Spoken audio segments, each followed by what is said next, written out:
ओम शांति।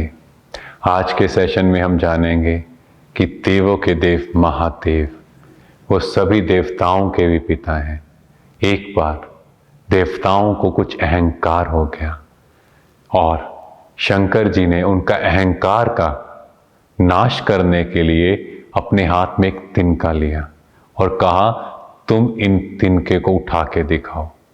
तो अग्निदेव ने अपनी अग्नि से उसे जलाने की कोशिश की, वायुदेव ने उसे उड़ाने की कोशिश की और इंद्र देवता ने भी अपनी पूरी शक्ति लगा दी, पर वो तिनका नहीं हिला।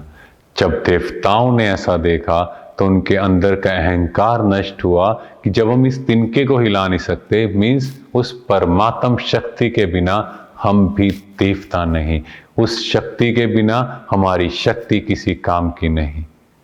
आगे हिरण्यकश्यप के यहाँ प्रहलाद का जन्म हुआ और प्रहलाद को मारने के लिए हिरण्यकश्यप ने बहुत एफर्ट किए और विष्णु जी ने नरसिंह का अवतार लिया ताकि उस हिरण्यकश्यप का नाश कर दिया जाए। पर जैसे ही उन्होंने हिरण्यकश्यप को मारा, उनके अंदर अहंकार पैदा हो गया, उनका क्रोध बहुत बढ़ गया। तो दिखाया उनके अहंकार का नाश करने के लिए भी शंकर जी ने रूप धारण किया और इससे उनका नाम भी एक हर पड़ा, क्योंकि उन्होंने नरसिंह के अहंकार को भी खत्म कर दिया। तो शिव परमात्मा आकर हमें जैसे ही आत्मा का ज्ञान देते हैं, हमें ये समझ आता है हम आत्मा हैं और वो परम आत्मा है, वो सुप्रीम है। तो हमारे अंदर जो मैंपन पूरा दिन चलता है उसका नाश हो जाता है।